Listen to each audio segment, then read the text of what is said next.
Hey, welcome to Songwriting with Arlo. This is episode number 12. I'm so glad that you stopped by. Today on Songwriting, we're trying to put down some bass on a new song we're working on. I'm going to be using EZbass, and we're going to try to make it sound like bass legend Alan Woody of the Allman Brothers, Gov't Mule, Blue Floyd. Yeah, I said it.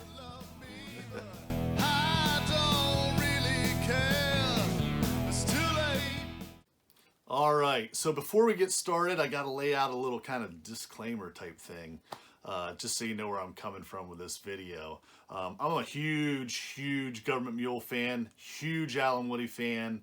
Like I said, with Allman Brothers, Gov't Mule, the Blue Floyd stuff he did with Mark Ford and Johnny Neal. Like, I love Alan Woody. Like, he's my favorite bass player all time, like hands down, for me. I love Jack Bruce, Jocko, Paul McCartney, Geddy Lee, John Paul Jones. Zeppelin, I think, is highly underrated as a bass player, and just as that's a whole other story. And then, probably my second favorite would be John Entwistle. I love the Ox. So I got a lot of favorites, but I love Alan Woody. So I really wanted to try this song I'm working on to get some sound like Woody, how Woody would kind of do it, that kind of aggressive style, playing big bass cabs and all the nine, right? So love Alan Woody. I get on these Facebook groups for like audio recording and guitar stuff and all kinds of different things just to try to get better in my studio, to try to learn some things. And I've been seeing a lot of people posting the same dilemma I had a couple months ago. Should I spend $150, get EZbass, or should I spend $150 and buy a bass? Because I play guitar, like I can play bass. I used to play in bands with my brother. We'd switch back and forth. He'd play bass, I'd play bass. We'd play some Cream songs, Robin Trower, whatever it was. And I like playing bass. But my dilemma is, if I spend $150 on a bass, I'm not going to be happy with a $150 bass. I just won't be. I'll start going, well, I could spend, another, if I get to 500, then I could get a really nice bass. And I've looked at some of those when I was trying to do this. And then I'd probably even think more and be like, well, I'd really like to have this bass. I'd end up spending $1,000. That's just how I am. So I really try to keep myself from going down that path. So the $150 for EZbass seemed like a good thing for me because there's other gear I'm trying to get too. Now, I also have, when I'm looking at these posts, on my shoulder here, I got Glenn Fricker, and some of you folks know Glenn Fricker. If you don't, check out Spectre Sound Studios. He does videos on YouTube on recording, audio engineering. He works with metal bands. Love him. I've learned so much from Glenn. But he's got his personality. He doesn't like bass players. So Glenn's always joking, bass player stuff, and he has this certain voice he uses when he's reading viewer comments from bass players. It's so funny. And I have him on my shoulder, and I can hear him saying, in these posts, it's, let's see if I can do it. That EZbass is trying to take our jobs. No software can play in the pocket like a good bass player. That's my Glenn Fricker bass player impersonation. Yeah, okay. So that's what I hear in the Facebook posts. They're like, this software can't do nearly as good as a real bass player. I totally agree, and I don't know anybody that wouldn't agree with that.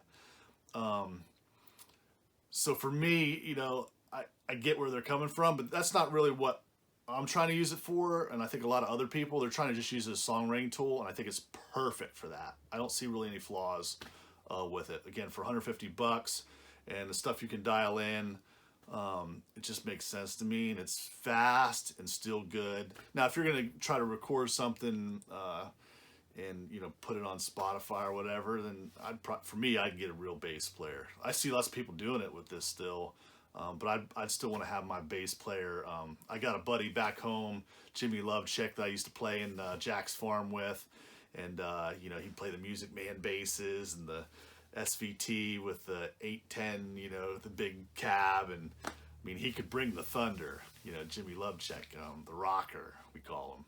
You know, when it gets time and I want to try to take my demos and get them sounding really great, I'll be calling him first thing and being like, hey Jimmy, can you put some bass on this for me? And so that's when I want the bass player in, when I'm gonna do that. So hope that explains it out good. You know, again, love Alan Woody. We're gonna try to get him to sound, or our bass to sound like him.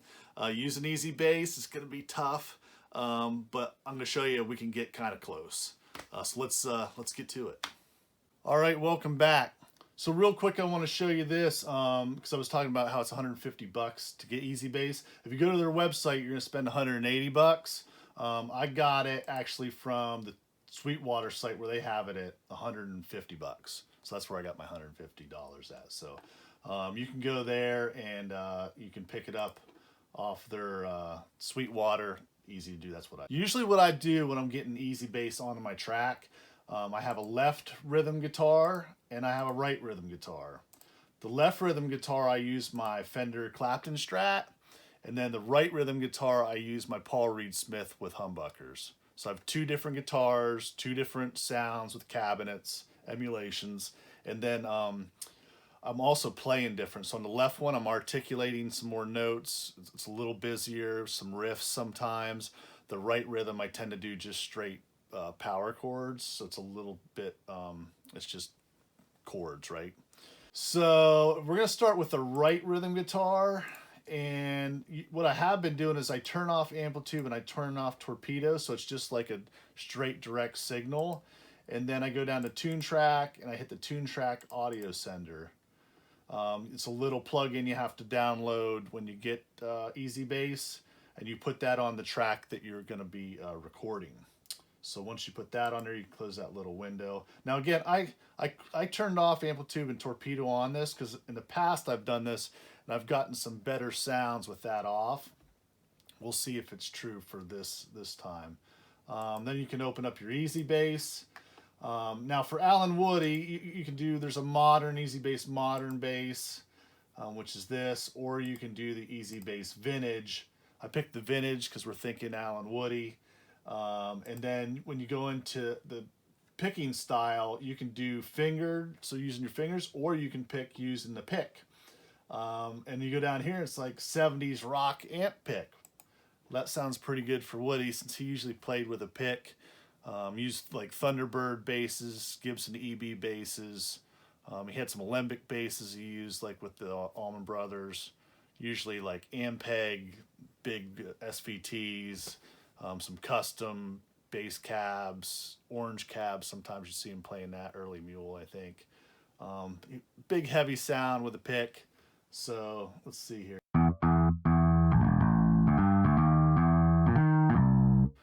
Okay, so that sounds closer to Woody for us there, I think, with the pick, the vintage sound. So yeah, so now we're going to go to Audio Tracker. We're going to hit Record Audio from DAW. And then down here, you got to make sure you hit this input to input 1. That gets it connected to that little plugin we did just a couple minutes ago, the Toontrack Audio Sender. I've set my locators up for just a little bit of the song where there's some riffs in there. So we're not doing the whole shoot and match. This will work real good for us. So we're all set. All we got to do now is hit play, and it's going to record that right rhythm guitar with that clean signal. So let's do that.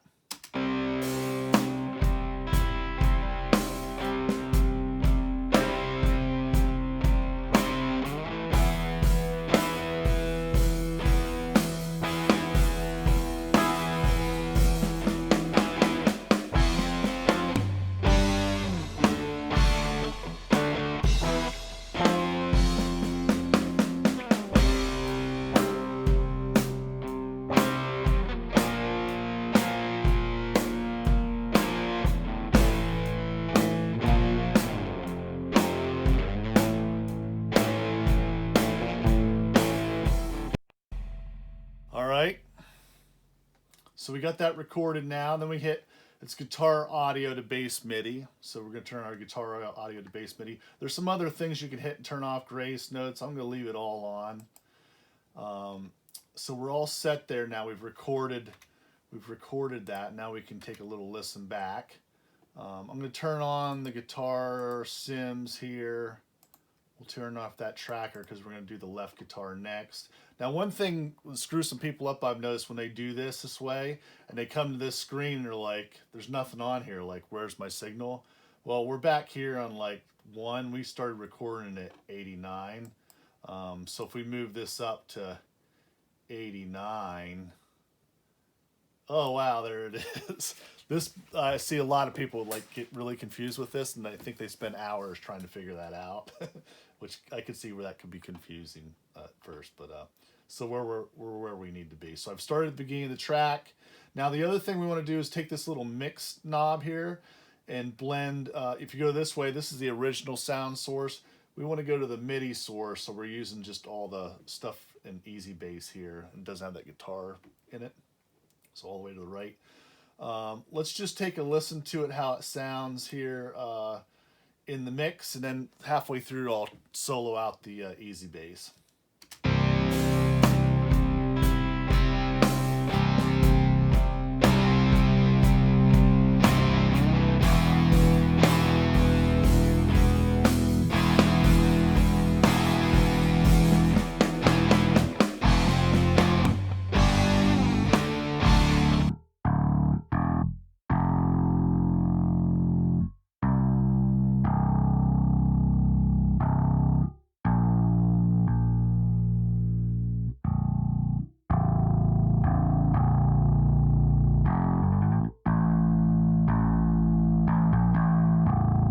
So that's how it sounds on with the right rhythm guitar. Not bad.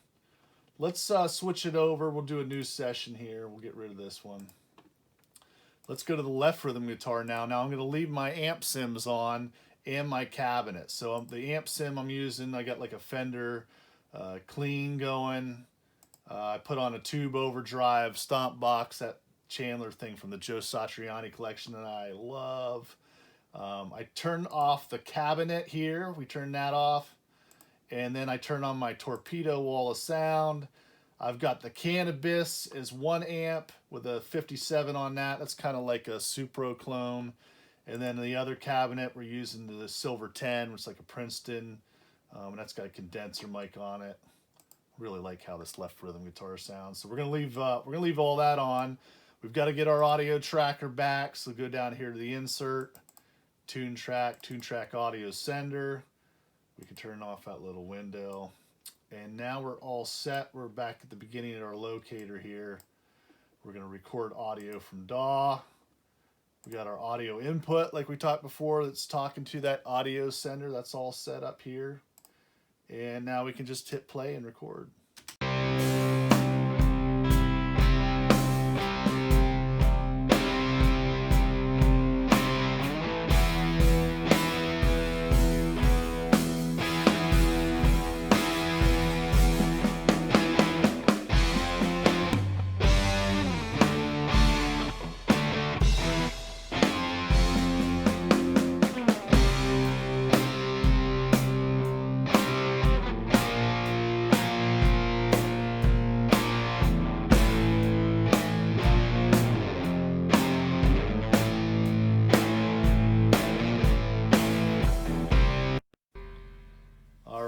So we're getting this already. I was holding up, I got this CD from Stu Ham. It's really cool. He autographed it to me. Me and my brother went and saw him and Alex Skolnick play together at Daryl's house in Pauley, New York. We see a lot of bands in there, and man, they blew the roof off the place. It was fantastic. I just put a picture up a couple weeks ago with it. Tagged Stu in Instagram, and he put a thing on there. Oh, it was a great night. He's a good guy. That's a cool, and check this out. It's a Diary of Patrick Xavier. He had a couple different CDs there, and that one, I was like, what's your, because I know he does like some concept stuff, album stuff, and he's like, I'll get this is the one you want, and it's awesome. It's just, there's no singing on it. It's just bass and drums. It's killer. I'm probably gonna listen to that again today. Hi Stu, if you're watching, probably not, but anyways. So then here we are again. Guitar audio to bass MIDI. Leaving all of our little articulations in, we'll hit OK. Again, don't forget we didn't start till up here at 89. So there. Now look here, we've got a lot more notes, right? The last one was pretty minimal, so we got some more stuff happening. Now let's just see how it sounds. Does it sound, are we getting closer to that woody sound? Let's check it out. And I'll solo it halfway through.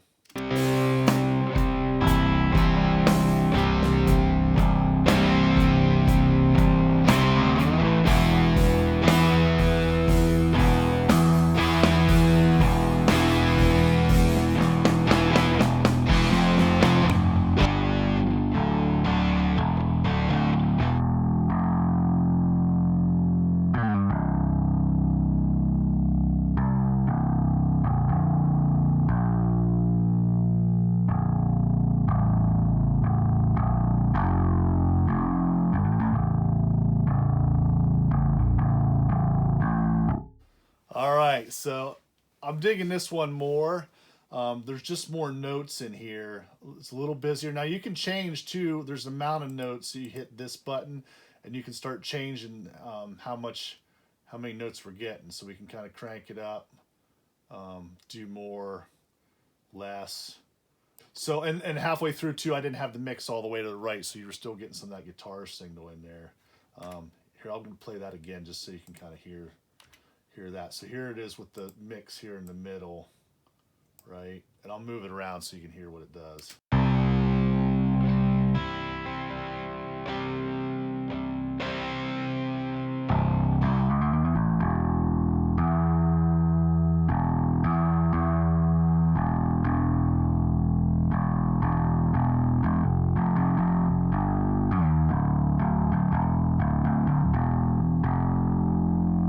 So yeah, now the threshold, it was making more notes there. You got to be careful not to do too many because then it was picking up just weird stuff.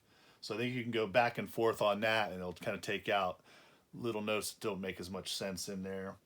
And then you can go back too and clean some stuff up. But I've been finding usually once I get which track, you know, either the left guitar or right guitar, one of them seems to work better overall in the mix. I can use the threshold to kind of control how many bad notes I've got in there, and then I can fix little things. I can go back. Doesn't take me long. Usually once I get in here and do this, I've gotten it to where the bass sounds good, you know, hour or two, and just fix little things, and then I can move on to the next thing. So I think it sounded pretty good. I think we're getting, you know, yeah, it's not Al Woody, but we're getting that little bit more like that Gibson tone with the pick that's a little more aggressive, like Woody liked to play. Now, here's some other stuff we can do to make it sound even better, right? So we got our EZbass here. I'll leave it in solo mode. Now, I've also got Amplitude, which what's cool with Amplitude, I've got this a couple different SVX. Got SVX here, the Pro. There's an SVX 15R, SVX 500. There's a solid state bass preamp. Now, I was messing with this a little bit yesterday on something else. I was using this SVX Pro, and I got the cab set on this. We can have this cab, or why don't we move it to this cab? And then so now we got some Ampeg power, right? With the Amplitude. Let's turn that. We'll leave it off, right? And then I'll turn it on halfway through or a little bit away so you can see how it sounds. Let's see what happens next here.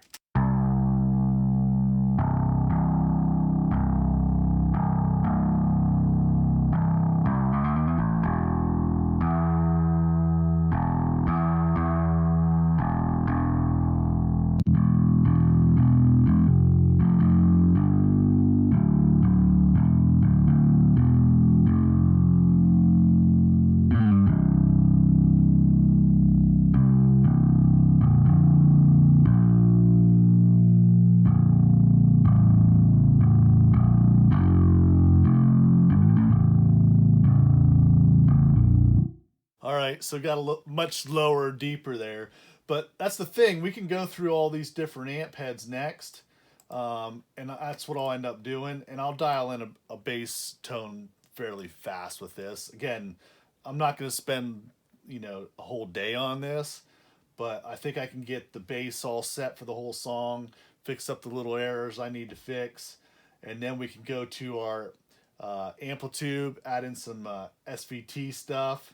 I may look at 2 notes. I haven't done this yet, but may go back to 2 notes and see what bass cab IRs. They got a bunch of them in there, and get a couple of those, right? They're like $15 usually, something like that. You get the IRs are not super expensive. But amplitude, I think it'll probably get me what I need to get. They just gave away that SVT pack. I got that for free. That whole everything that's in this Ampeg, the SVT stuff, they gave that away, which is really cool. That's a big thing for me, you know. With I've really been loving IK Muy Me. I know I've talked a bunch about Toontrack here, but just to throw in real quick the IK stuff, they've given me a bunch of stuff. I'm not sponsored by them, but I've won things on. Dave Kersner does an Instagram thing usually at 5 o'clock during the week. He'll have guests on there. He's in his studio right now, like we do in his recording studio, which is fantastic.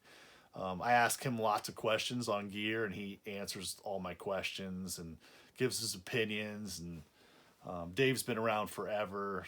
Progressive rock. He's played with Genesis and you know, all kinds of different people. Great guy. And so check out those Instagram things, because you can win gear credits. I've won like 150 gear credits, I think. So I'm getting ready to buy something else on there. I'm not sure what I want to use that yet. Waiting to see if they got anything new coming. But IK, great company, supporting musicians. Can't say enough about them. And can't say enough about EZbass. I'm telling you, if I had to do it again and pick, well, am I going to buy a bass for $150, or I'm going to spend $150 on that, I'd do this, no question. I'll probably get a bass at some point, so I have one once we get into the bigger studio. We're looking to get in a bigger house next year, and I'll have a room dedicated for my studio, which is going to be killer.